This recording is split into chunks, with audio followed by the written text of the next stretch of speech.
Hello, everyone. Thanks for popping into this wonderful presentation. Want to thank you all for showing up. This is a Resilient Landscape Coalition four-part series. We've gotten pretty good at this. This is funded through Sonoma County Ag and Open Space as well as individual donors. So that funding allows us to do this presentation. This is a series that'll take place over October. So this is part one, of course, October 7th, Sustainability in the Defensible Space and Beyond.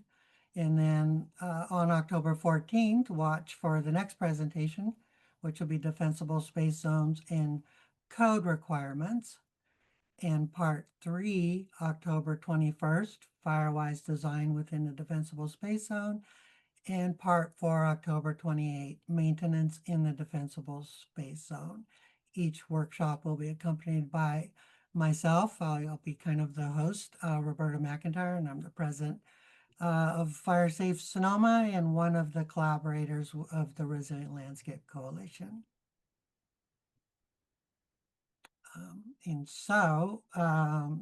Next slide. So the Resilient Landscape Coalition, some of you, many of you in the room, we have a super good turnout, by the way. So kudos to all of you for showing up for this first part. And super kudos to the team that makes this all happen. So again, Fire Safe Sonoma is one of the collaborators. Myself is representing Fire Safe Sonoma here today. And then with the Habitat Corridor Project, today we have April Owens and Jennifer Roberts. And then with Sonoma Ecology Center, the third partner is Ellie Inslee, and Rachel Bean is with us. And Caitlin Cornwall is also a participant in a representative of Sonoma Ecology Center for all the work we do through the RLC. And then we would be remiss if we didn't shout out and mention that UC Master Gardener program of Sonoma County is a key collaborator in all that we do here at the RLC. And with us today from the UC Master Gardener program of Sonoma County is Mimi Enright and Jennifer Roberts. Okay, and we are in partnership with Sonoma County Fire Prevention Division and CAL FIRE, as well as all of our local fire districts and fire department representatives. We work very closely with all of those. And again, you can find more information, as always, at resilientlandscapecoalition.org. Okay. So I am going to hand it off to these wonderful speakers. I'm just here as the pretty face to open up, and I'm going to hand it off to all these wonderful subject matter experts to take us the rest of the way. So I'm going to turn my video off and be quiet while we enjoy this wonderful presentation. Oh, thank you so much, Roberta. I guess somewhere it got missed on the way, but I'm representing Sonoma Ecology Center as well. Eric Schoohs, kind of a longtime practitioner. I've been called an ecologist, project management. I work in my own business as well, so operations officer, chief operations officer. But the biggest thing for me is we're here to talk about kind of ecology and the context of fire. Now we just did all of our intros, and following up with that, what we really enjoy the most is an opportunity to hear your questions and answer them, and hopefully give you a little bit more than just the answer, it depends, to remove a little bit of the uncertainty in what we're talking about when we're talking about defensible space. And Eric, can I interrupt you just for a minute? I'm Go not ahead. sure if the screen view, I'm not seeing your entire presentation view. Is anybody else having the same problem with the, Interesting. is it just me, or are other panel members seeing the entire slide in the display? I see the entire slide. Okay, then it just must be on my end. Sorry for the interruption, Eric. No worries. Yeah, hopefully everyone else can too, can as well. And if anything comes up as we go, happy to make sure that everyone can see it. So just a reminder, this is a webinar. So, for the many people who have showed up, thank you so much. You won't have audio or video, but you can type into the chat and questions. and we'll answer all those kind of at the end as a cohort. So we've got a lot of information and a lot of knowledge held in this group of people, and we are more than happy to share anything that we can. So you can find a lot of this information. One more thing. Yeah, so sorry, a participant said they're also seeing a kind of a clip screen. Do you mind stop sharing and trying to reshare, Eric, Yeah, so we can see if we absolutely. can address that issue? Thank you. Absolutely. Sorry for the. I'm not seeing it No. either. Yeah, it's clipped. Okay, so is that showing? It still looks bigger than the screen. Interesting. So are you in slideshow mode? I am. It looks fine to me. Maybe we should ask the rest, everybody else. Is anybody else having a problem? Yeah, one of see the it. participants said that they No. were seeing. I saw that, but I was wondering if anybody else was. No, I see it just fine. It might be the setting on your own computer. Maybe perhaps. presenter view. Okay, so someone suggested that they can expand theirs to fill the whole screen. They can see it all. So maybe it is an individual setting. Yeah. Okay, Right. well, then I'll go back to regular slideshow if that's working generally. Yep, it sounds like folks need to maybe change a setting for what they're seeing on their screen. Perfect. Yeah, and if anything else comes up, we'll adapt and overcome. Great. So a lot of the information that is housed in the brains of the folks here, myself included, you can also find online in English and Spanish. Also, I'll realize I should slow down a little bit for Spanish translation. You can find all this information there at the resilientlandscapescoalition.org website. You can see up here, we talk about the home, landscaping, plant choice, and then also beyond that 100-foot zone for those people with a little bit larger acreage. Yeah, great. And that goes on to another website that we created together, which is Tending the Land for Fire Resilience in Sonoma County. This really talks a lot more about beyond 100 feet. If you have more natural areas, how do you manage those for ecological health and fire resilience, which is always a little bit of a push and pull situation. So right off the bat, something that we think often of is the beauty of Sonoma County and what it offers. So here we have a picture of one of my favorite, the largest picture I should say is one of my favorite ecotypes, which is like an oak savanna or a mixed oak woodland kind of situation.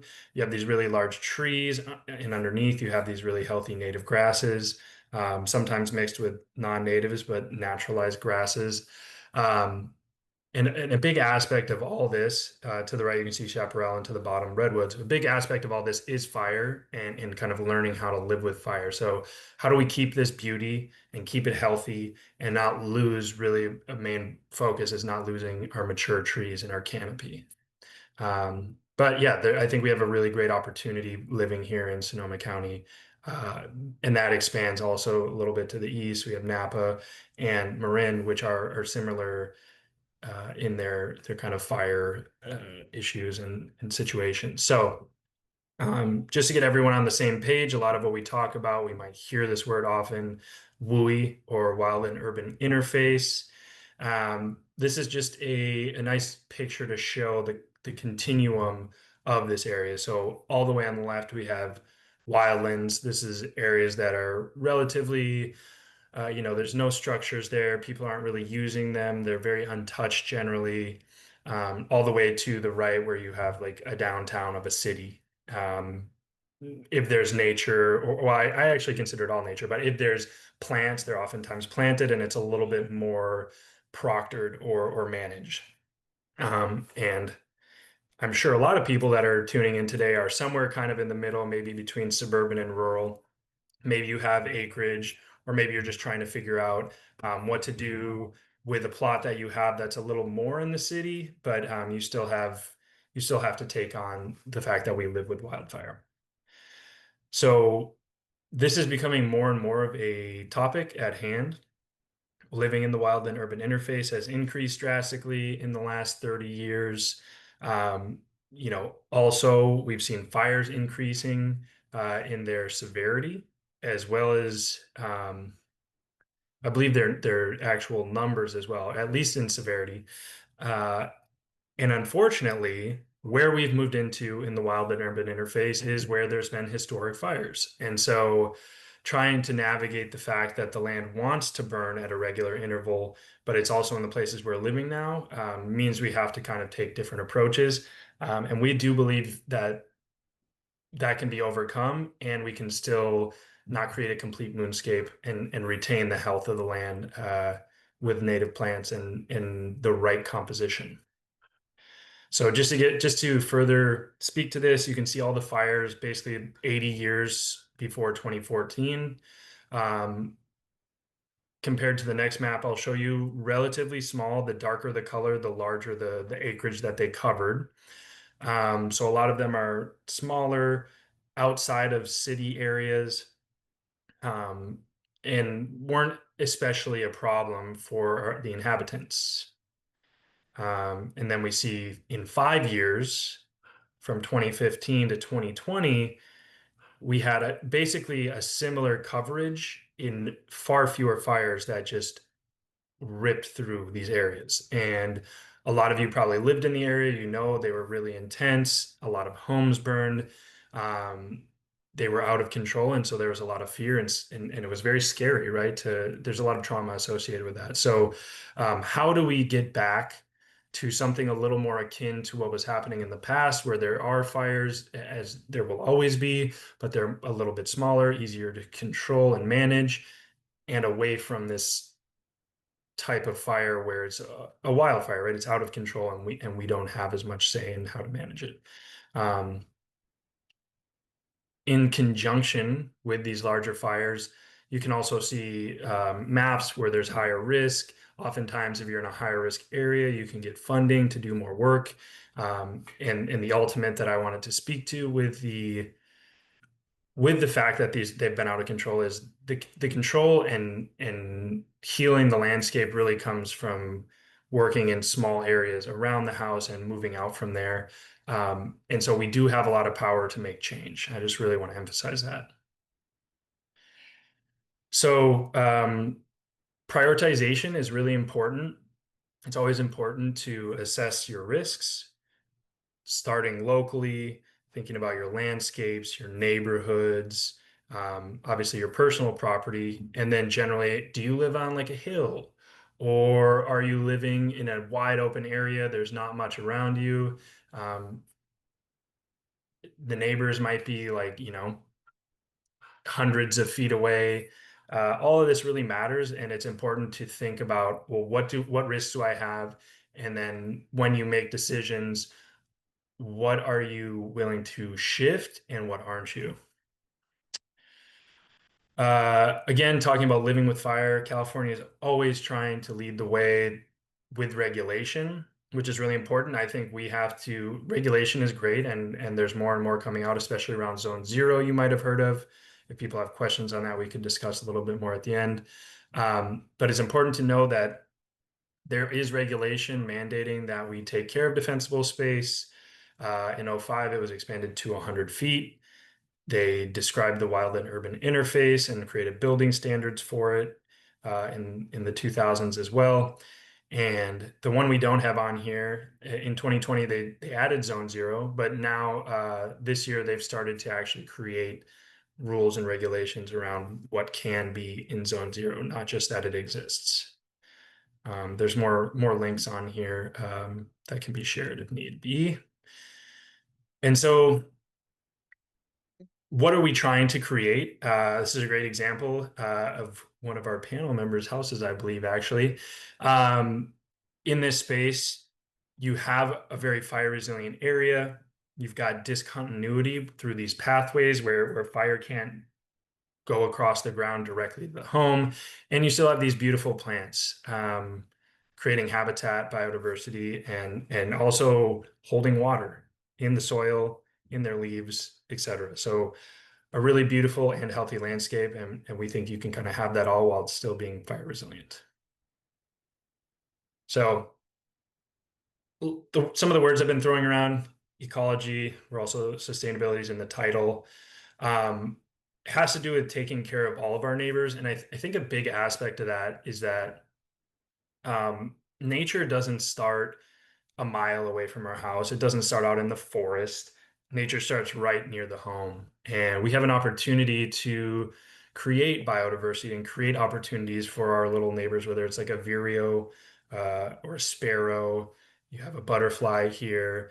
All these little critters help build the ecosystem around us and make it more resilient so that when there is disease or when fire comes through, the landscape repairs itself a lot faster, or other species are able to come in and fill a niche as necessary. So here, I really like the quote from Douglas Tallamy that's speaking to this. For the first time in history, gardeners, all of us, particularly around our homes, have become important players in the management of our nation's wildlife. People talk about corridors, habitat corridors, and a lot of times discontinuity being the issue, but something as small as a refuge on our little half acre in the back might be a very important resource for all these little critters. So never think that just because we're small, it's not important, or that maybe the land that you manage is small, it's not important. So when I'm talking about all these things and what a healthy landscape can offer, we talk about ecosystem services.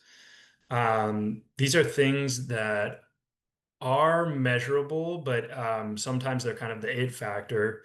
And so we know that they're positive and they help create healthy landscape when we have these things. So this ecosystem service of supporting biodiversity, when an ecosystem's healthy, you're going to have a greater, broader diversity of wildlife and habitat for them.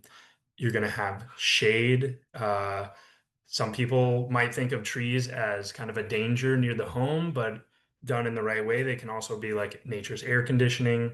That's something that the ecosystem just offers us for free, right? It's if we take care of it, it takes care of us. We can enrich soil and hold it in place. That's what we grow things from. That's kind of the premise of life. And we want to hold it where it's at instead of just clearing or denuding all the soil and letting it flow away with the rains. Speaking of water, we want to clean and manage water, and naturally the landscape does when we keep it healthy, and it also sequesters carbon. So as I've been kind of speaking to, through degradation, through kind of the fragmentation of landscapes, we're seeing biodiversity dip down. That's above and below ground.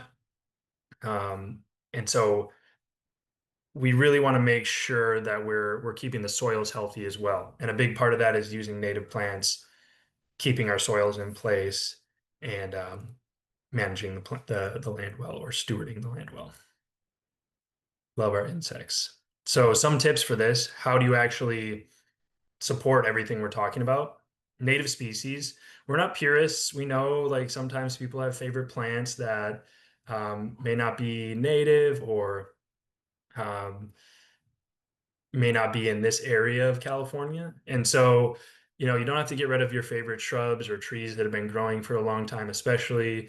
But if you can choose just 70 or 80%, that does a lot to support native biodiversity. And our native plants are really beautiful.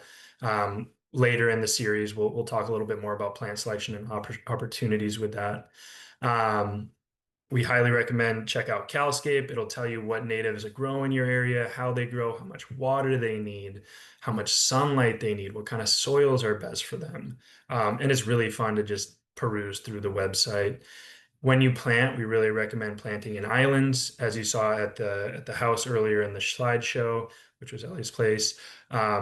Most of the plants are in groups, and then you have kind of pathways around them. So you're creating that discontinuity of pathways for fire. And it's really great for, it says birds and butterflies here, but really everything thrives when these plants get to grow together because they're used to cohabitating. We use integrated pest management. So we're thinking about all the players in the game. If we just douse everything with pesticide or herbicide, what's going to be the outcome? Maybe not what we expected. So, we're using little bits here, whether that's sometimes mechanical, cultural, sometimes herbicide is an okay tool. And and many other approaches. There's no one silver bullet, and providing water sources is great to support, wildlife of all kinds and the plants as well around homes, keeping them moist. Give our translator just 1 second to breathe. One of the great players in this whole biodiversity game that we see a lot, I've already spoken to, is oak trees. This is just a great example of what we're speaking to. On the left here, we have kind of this classic oak canopy, really large, looks like a Quercus agrifolia or a coast live oak, or California live oak, I should say, not coast live oak. And underneath it, we have some heuchera or some fairy bells. You have a bunch of looks like oxalis or wood sorrel. So you have a really good spread of plants, natives, and within that also you're offering a lot of habitat for our pollinators. So on a single tree, in itself, for a coast live oak, or sorry, yeah, coast live oak, I guess. Anyways, you're going to have over 700 insects. There's been studies that say, and that's amazing. You have this whole community just on the tree, but then underneath it, leaf litter is also supporting opportunities for insects, birds, and all the microorganisms and decomposers as well. So you really have this full spectrum just under one tree. You see the plants. What we don't see is the soil and how happy it is. We don't see the bugs that are under the bark, and all of those aspects as well. So support our oak trees.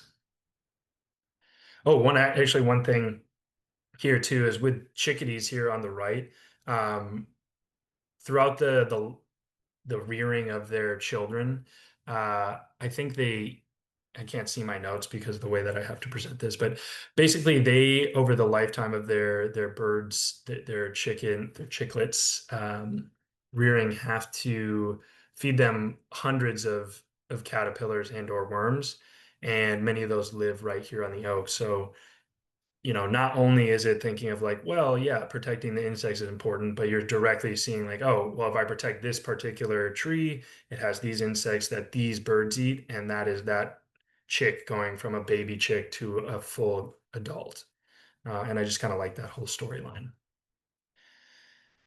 Okay, so other things with healthy landscape, we're keeping vegetation whenever we can. We don't want to denude land. We don't want to have open soils. Sometimes that means using mulch, especially in the interim. Of course, with zone 0, we want to be careful not to use mulch in the 0 to 5 zone, or if it is not wood mulch, I should specify, we're using non-combustible mulches there.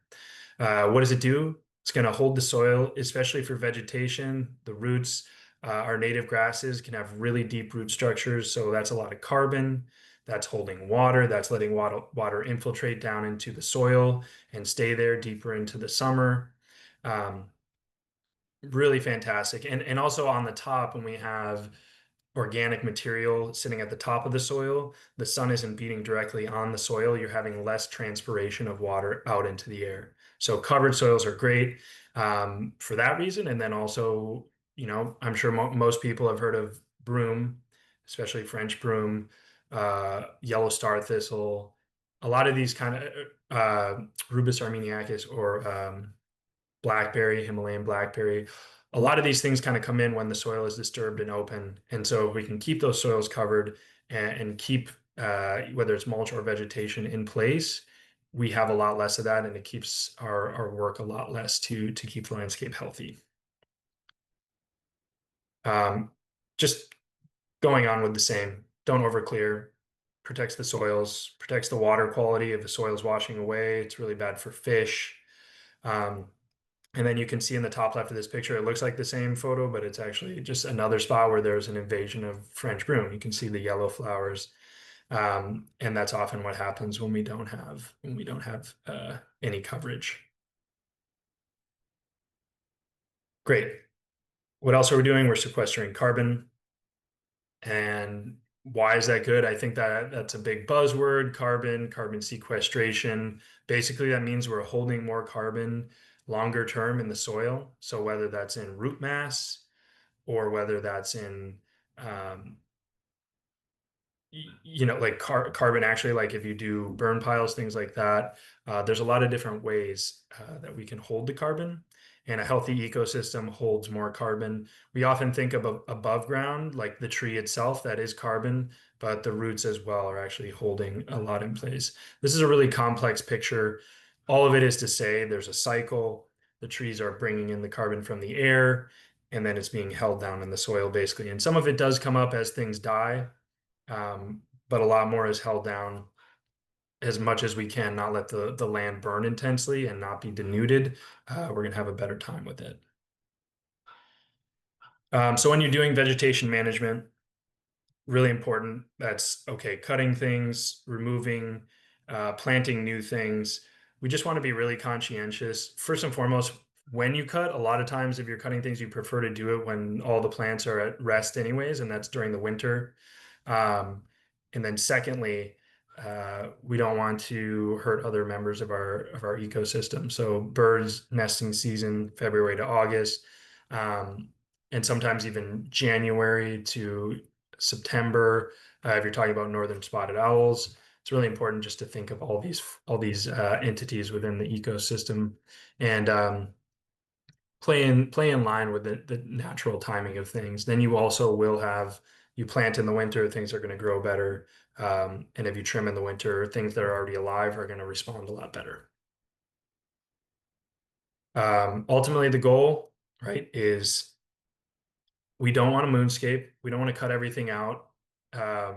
There's not much habitat there. There's not much opportunity. And then on the right, there is a bunch of plant matter, but it doesn't mean it's healthy. A lot of it's non-native at the bottom. You can see it's all like blackberry. And it's also high flame risk, high chance of fire severity. So we want to look at the whole picture. We want to find a happy medium, and the land really, especially plants, prefer to be handled, right? They prefer to be interacted with. And so if we grow that relationship with the land and stewarding it, we can find a happy medium.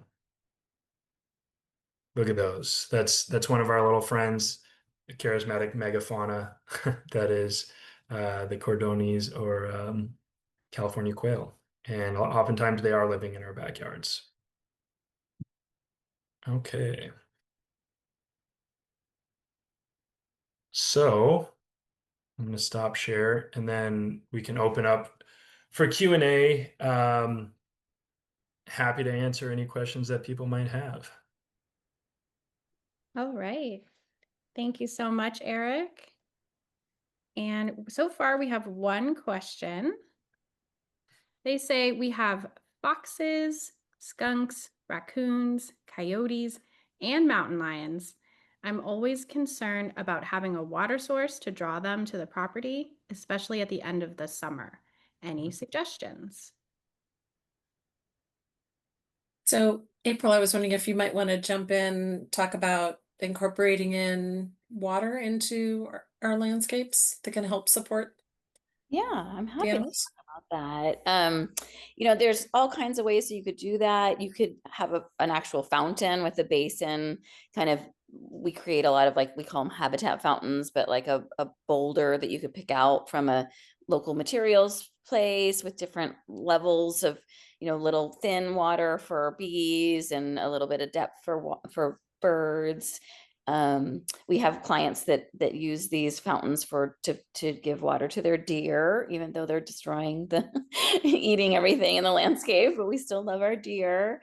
You want to make sure that critters can't fall in, so you don't want it too deep, so it's unsafe for them.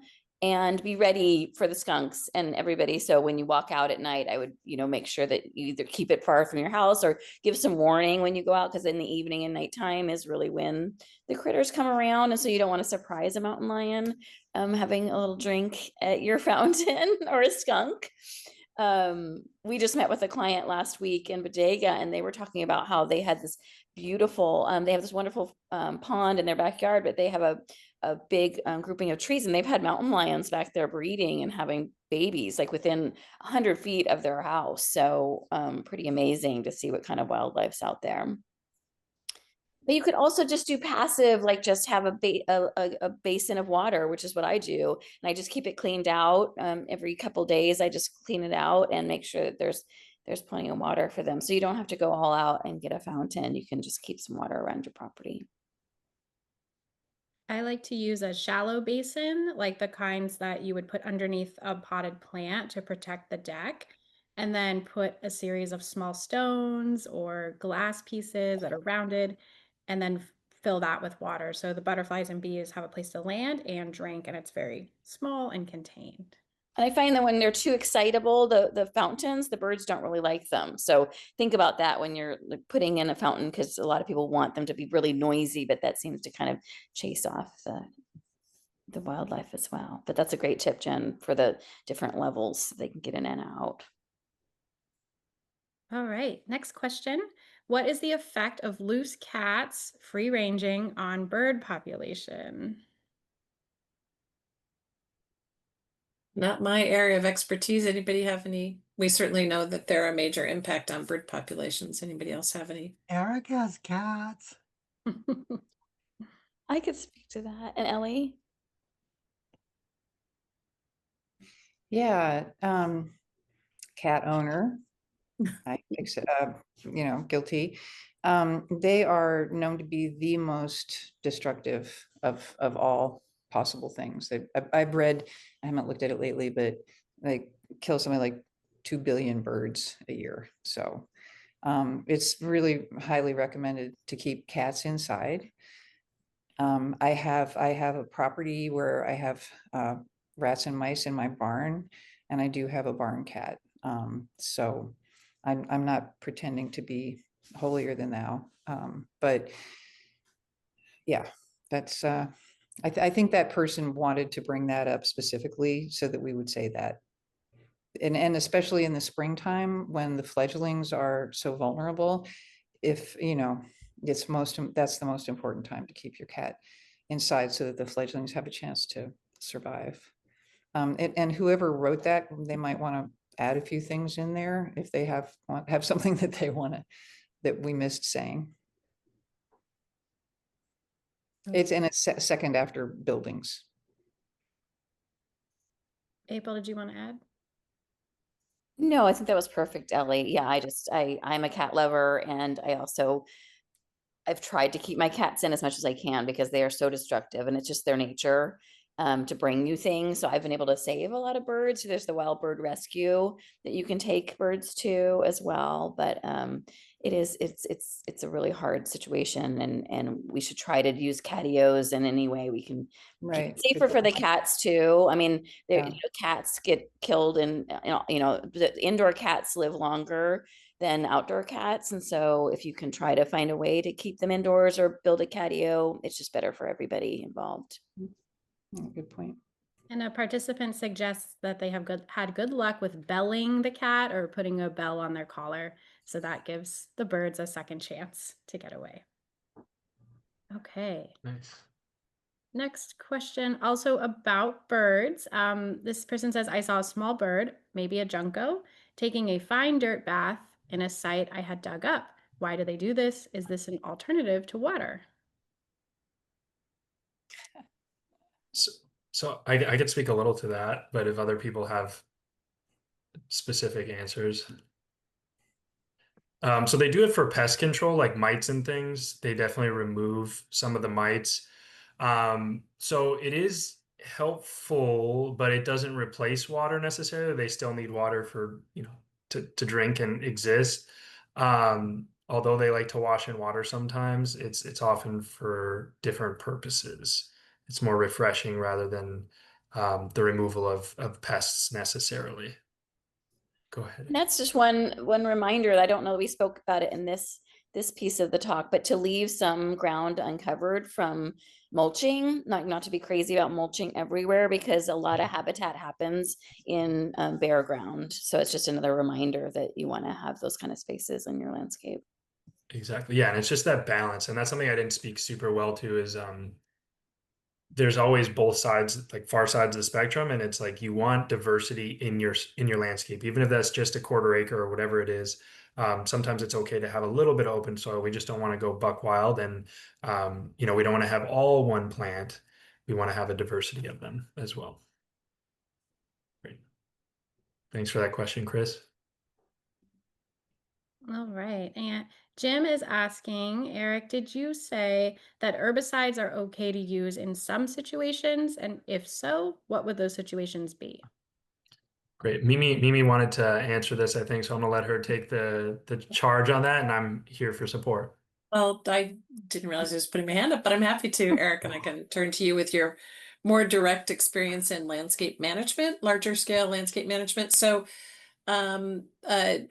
Eric talked about integrated pest management. That's certainly a practice that we all support and is supported and advocated by the University of California, which I represent through the UC Master Gardener program here in Sonoma County. We're really looking for integrated pest management is all about least toxic approach for addressing your problem. And really only looking for using a pesticide or an herbicide as a last resort when you've exhausted all your other approaches for trying to address your issue. I certainly think, and Roberta might have experience in this as well as Eric, when you're looking at larger scale landscape management for creating defensible space or for fire preparedness, an herbicide may be the best option if you're looking to eradicate the blackberry infestation or a poison oak infestation. So I'll maybe look to Eric and Roberta to add some of their expertise in that as well. Yeah, sure.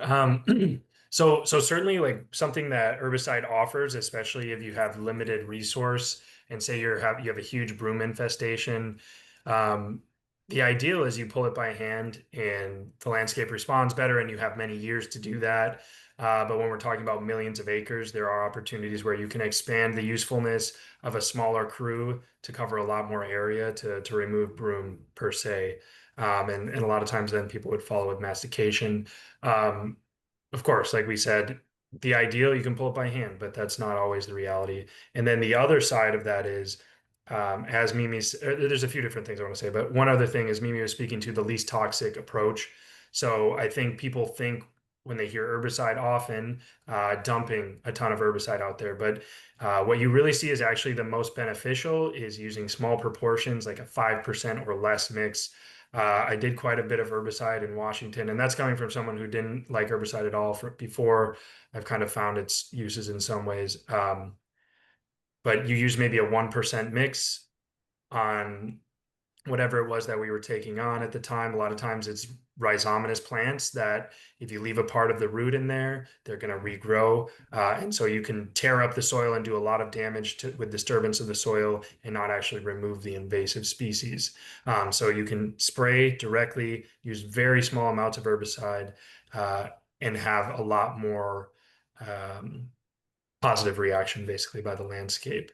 And one last thing, or one other thing with that is when we spray directly on a plant, the whole point of an herbicide, people say like you can use vinegar, other things like that. And occasionally you can, but a plant mimics plant hormone, or sorry, an herbicide mimics plant hormones. So once it's taken up by the plant, it's broken down into its constituent elements. And then the plant takes care of itself basically. And so if you're not having a lot of off spray and you're doing herbicide correctly, you don't have a ton of toxicity in the environment, et cetera. So that's one side. And finally, there are certain plants that are, for all intents and purposes, basically impossible to remove without herbicide. A couple of them that I know of are Arundo donax or the giant reed. You can come in and you can use like heavy equipment and dig the soil around it for like several feet around the root structure and pull it out. It weighs like literally over a ton. It's not super possible. It does a lot of damage to the riparian area. Or you can use a small amount of herbicide over years, a little spray at a time and remove that. Same with Japanese knotweed. It's another one that takes over and you really can't do anything because it breaks down into little bits and it erodes the riverside or the riparian area and takes over. So sorry, that was really long-winded, but it is a contentious topic often, I know. Yeah. Ellie, do you want to go next and I'll follow you, or? Yeah, yeah, oh, yeah, thank you. I have been dealing with a lot of invasive non-native species for a good deal of my career. And as Eric said, certainly Arundo donax is one of those that I think anybody who's trying to get rid of it would agree that herbicide is the only thing. But you know, it depends on Arundo aside and some of the other really a few noxious ones. I've had a lot of success, and it takes manpower, and depending on, you know, so what I would say is that every situation is different. And I would highly encourage people to try manual, or even that, you know, salt vinegar solution. You have to catch the plants when they're really, really, really tiny. But I don't think that's what we're trying to convey here, is how to, you know, deal with herbicides versus non-toxic materials. And there's a wealth of information. I think that tendingtheland.org document has information. I would go there. And then the other thing I wanted to say is, as far as birds and predators, I have bobcats on my property. So it's not just the cats. There's a lot of critters that are going after the birds. And what I have done in areas that are far enough away from my house is I plant islands of plants really densely, like in the you know, like the 60, 80, 100 foot. And I try to create a habitat so that the cats don't want to get in, or whatever the critters are, and the birds have a refuge. So you can do it with planting design. You can create large enough islands far enough away from the house that, and I have a lot of quail, and there are bobcats and other cats. There are feral cats that I can't really get to. So I work with it from a habitat perspective, creating those places where they have refuge. So with regard to herbicide, my experience there is that it needs to be done by somebody who knows how to use herbicides. So my recommend is don't go to the store, buy herbicides and start throwing it all over your property.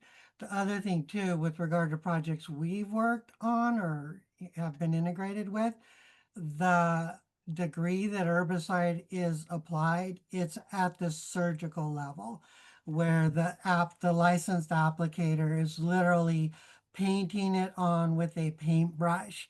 They're not running down the road with a big, you know, broadcast device that sprays it everywhere and anywhere. It's used also in combination with other, you know, methods of removing fuel, such as, you know, mechanical, manual, etc. And both Ellie, you and Eric did a great job describing, you know, how it probably should be used best. But I just want to make sure people are aware that for most vegetation removal projects, it's not being deployed with a big spray truck all over everywhere. I like surgical. I like that. Precision.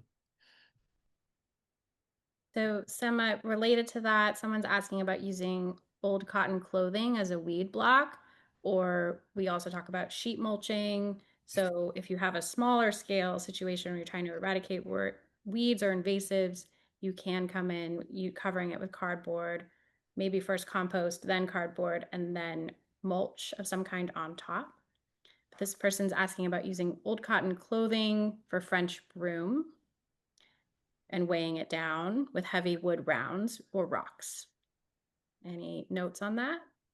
I haven't tried old clothes. It seems like that would like almost be like sheet mulching it and maybe make it come back stronger. But I know that like solarizing is another like effective tool if you have just a few broom or a few things you're trying to get rid of, to cover it with like black plastic or some old, you know, something really thick, and kind of weighing that down to kill it off. But make sure I think that you wouldn't want any light going through, and so you'd want something that would keep choke out that life of the stump.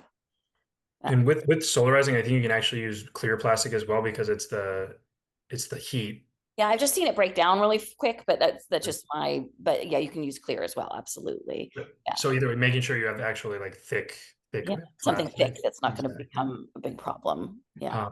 The one thing I would add to that, I think that's great. All like definitely sheet mulching and using these heavy materials has always been kind of in the integrated pest management. But one thing about French broom is the seed bank lasts a really long time. So even if you kill the initial invasion, putting tarps over it, they'll break down well before the seed bank is exhausted.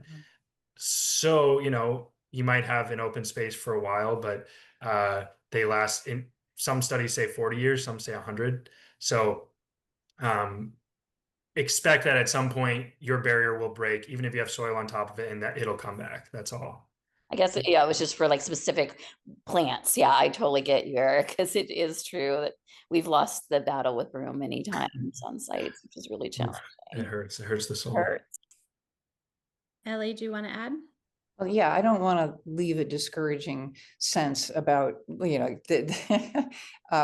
non-native species that are invasive. It just takes dedication. And the truth is that invasive plants will come back. The blackberry will reseed, and the broom will continue to come back. And there are all kinds of strategies to do it. And the best thing to do is to get your neighbors, get your local kids. I've been dealing with other kinds of weeds, toxic weeds in my horse pastures. And sometimes I'll just, pay a certain amount per plastic bag, and they go out and pull the weeds. But you have to be devoted over a period of time. Yeah, and then I'll add to remind folks that, again, try not to do this willy-nilly, kind of like what I alluded to with the herbicides. Do some research. Like, for example, to remove broom, you have to do it seasonally. If you go out there in the wrong time of year, you're just going to make it worse. And so do your research, figure out when the best time to do it is, etc. Yeah, and I am speaking from what I've learned from all these guys. I didn't know that 2 years ago, but now I do. So, again, it's important to just be careful and be knowledgeable about doing this. Otherwise, you'll end up making more work for yourself in the end. Totally. Yeah, and there's great Cal Invasive Plant Council, talks a lot about different modes of management. So whether that's tilling, like cultural, using herbicides, or cutting, pulling, the full mix, they kind of have a lot of information about that. Did you have another thing you wanted to add, Ellie, or is your hand up? Oh, I was just going to go and say, depending on how big, because somebody's got a question about star thistle, and these kinds of questions can also be answered by the Resource Conservation District. They often are dealing with people who have cattle and vineyards and large pieces of property, and star thistle is one of those that I've heard is best handled with herbicides. So you definitely need expert advice to handle something like that. Yeah. The one thing I could add for certain is a lot of these can be hand pulled, and if you are deciding like it's a small enough patch that you can hand pull, or maybe it's a big patch, a lot of people want to go straight to the heart, like the place where it's densest. But actually, oftentimes the best approach is to start wide, go to the smaller patches that haven't really taken a hold yet, and then lasso the population. So take on the newer populations first, and then deal with the mother load as you can. And then with star thistle too, like herbicide is often the only approach, or you can hand pull it forever, but you have to be really on it, because each plant has 30 to 100,000 seeds, because it's an aster. And so if you leave one, you kind of got to reset the next year. And they last in the soil for about 5 years. But if you stay on it for those 5 years, like you can pretty much eradicate it. Amy's been very patiently waiting to answer the star thistle question, I think. Oh, she. No, I Oh, don't have. It says Mimi Enright is going to answer this question online. Oh, that's just my managing the Q&A box. Oh, okay, got it. That makes more sense. Well, so there's somebody at the very top. We've been kind of jumping as new questions come in, but the one about the property in Springs Hill, progressive landscapers, what type of qualifications should we look for? Sorry, being That's somebody else. Oh, losing you a little bit there, Ellie, unless I'm Sure. talking about. So yeah, I really like this question. So they're wondering what types of qualification should we look for in hiring a person to work on our land? We want to have a reputable, progressive landscaper. What should we look for? I mean, I'd be happy to start with that. I mean, I think asking for references and seeing what their qualifications are, you know, they should have a website and be able to describe to you their approach. And there's a lot of certifications that people can have. But it's tough because a lot of people, like, that's kind of why we started the Resilient Landscapes Coalition, because there were a lot of folks out there saying that they were, you know, fire-wise experts, and none of us are experts. You know, we're all still learning. And so that's my first thing would be, like, if they say they're an expert, they don't know what they're doing. And then, you know, just diving in, getting to know people. It's all a relationship too. So you want to see who, you know, who you can work with and if they can listen to you. I find that that's really important for clients. Any other thoughts, everybody? You're welcome to invite them to attend the next 3 parts of our workshop or ask if they've, you know, done any research or what they know about this topic. Yeah, so there are resources available. Sonoma Water created something called the Qualified Water Efficient Landscape Program, or QWEL, QWEL, where you can, and because of course water conservation and appropriate water use in our home landscapes is a really critical topic for us in California. So that's a resource for you. There's design associations like the Association for Professional Landscape Designers. I don't know if CNPS has a resource of Yeah, they do have designers. a landscape professionals training, and they have a web on calscape.org. They have lists of people that have kind of been in the native plant world. This is like reputable progressive landscapers. I mean, I think that could be a big umbrella. Also, you know, master gardeners, you guys have the Garden Sense program, which is a really great place to start. Yeah, so thanks for the pitch, April. Yeah, so for the Master Gardener program, we have a partnership with Sonoma Water, where we have Master Gardeners who do a deep dive to get advanced training on home landscape, water conservation, low water use, plant selection appropriate for, you know, different settings around the county, irrigation conversion, you know, lawn removal, all those types of topics. So any resident of Sonoma County is welcome to go to our Sonoma County Master Gardener website and sign up for a Garden Sense visit. But we aren't landscape professionals. So we're probably mostly working with folks who are do-it-yourselfers who want to do a lawn removal on their own. Yeah. Do you have a list that you give out when the Garden Sense folks come out? Do they have landscapers that they recommend? We don't do Okay. landscaper recommendations per se. We have lists of plants we recommend, but I think to April's point, I mean, there's lots of resources for finding landscape professionals, but I think to April's points, you really want to make sure you've got references and you're really doing, you know, looking at their qualifications and really understanding what their services and capabilities are before you engage them. It looks like Ellie wants to weigh in on this as well. Well, I just want to say, once you pick somebody and you can go to all those places, have them look with you at our website for the FireWise and sustainability part, because, and then, or, you know, really dig into the website and find out what we're recommending, because, you know, we're doing this 4-part series over a month, but we've had people come back 3 or 4 times and they say they learned something new each time. But I highly recommend getting whoever you choose to go over our website with you. And I mean, that it's a great resource. I think it's one of the best for this particular topic. Maybe it's the best. Yeah, it's the best. Not that we're biased. But we have spent a lot of time working with all the people in the room, and bringing it all together, and I hope that there's more and more landscape professionals that are willing to learn and listen and do those steps.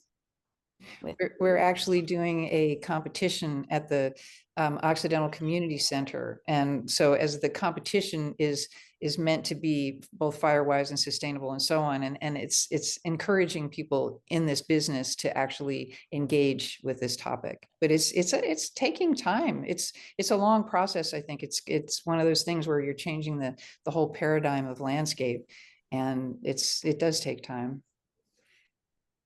Yeah. One other resource too is I'm actually co-teaching a course through the junior college for fire resilient landscaping. So we touch on home hardening and we touch on native plant selection and use a lot of similar materials that come from this. So if you reach out to me, I can connect you with. Is that a certificate, Eric? Yeah, it's a certificate. Yeah, So there's another it's place. through La Luz as well. So yeah, it's a great way to support kind of like local folks doing the same thing as well. Can they get that information on the junior college website, or how do they find They can find the course information. It's definitely on there, Gotcha. but as far as like who has completed the course and everything, I could connect them with La Luz, who kind of has been administrating everything. And our goal ultimately is to have that widely available for people who have companies that are licensed and insured and can do the work. We're still working at that. That's great. Bit That's by great. bit. I'll really appreciate that list. Totally. Oh, one other thing I wanted to note is a couple people put in here just with invasive control, pulling the weeds before they go to seed. Thanks, Chris and Paula for recommending that. Definitely, as Roberta was speaking to, integrated pest management is also about timing, temporality. So hit everything before it goes to seed, especially if you're pulling broom when the soil is wet in the winter. All super helpful things. Yeah, it's hard to pull broom in the heat of the summer, so. In many ways, yeah. It's just by the end, your back is just killing you. And then the chapters of CMPS around the state have, a lot of people have broom pullers you can borrow too, so you don't have to buy them. So that's another resource. Yeah, we And have Roberta, do you guys have a puller in your kit? we have, I don't know how many lots of them, all sizes from little to 4 feet or 5 feet tall. I mean, they get small. You want to all speak to small. that, to the toolkit real quick? Yeah, so for community work parties, we do offer our tool trailer. Fire Safe Sonoma has a tandem axle 16-foot tool trailer outfitted with a chainsaw, 4 or 5 weed eaters, a couple of power pole pruning saws with the long handles, some hand powered ones of those. I think we have right now probably 2, 4, 6, maybe 8 weed wrenches, which are what you're talking about, personal protective equipment, chainsaw, a bunch of stuff. So if you want to do a community scale work party, let us know. You can check out how to book that on our website. Right now, for community groups such as Firewise or an organized fire safe council, local fire safe council, we have launched a project where if you sign up to do it for a community group, we can provide our tool trailer and a 20-yard bin from Recology to put materials in that cannot be chipped. And if you do this in unincorporated Sonoma County, that's where this would apply. Then we would also have the county chipper crew go behind the work party and take care of any chipping the week after the work party weekend. We call it our work party weekend. That's so great. Project. Yeah, and it's in play. We're meant to do 15 of those in a fiscal year. Again, it's county funded, so we've done 2 or 3 of them so far. So we have several still available Yeah. that we need to deploy to use up between now and June 30th of 2026. Nice. And Chris here said that they used it and it was incredibly helpful. Out in Timber Cove, they did a great job out there. Yeah, that was one of the ones already that took advantage of it. Without doing too shameless of a self plug, I also do this on my own. I have a business doing similar work, and if people want to chat about any of this, you can look at our website as well. Our goal is really the same as this group, is to make sure people have knowledge and feel comfortable in stewarding the land. So just want to put that out there. All right. And with that, we are at time. Thank you so much, Eric, for a wonderful presentation. Thank you, panelists. Thank you, participants, for joining us. Please don't forget to join us again next week, 5:30, October 8th, for Defensible Space Zones and Code Requirements, which will be presented by Mimi Enright. And Mimi, will you have like the current Zone 0?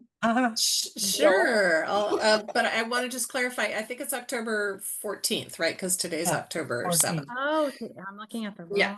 last year's date. No worries. So yeah, I'll take everybody through the basics of defensible space, the 0 to 100 foot around your perimeter, around your structures. Ooh, can't wait. So exciting. Yeah. Thanks for showing up, everyone. Appreciate y'all. Eric, Night, everybody. Good night. bye. Bye. Adios.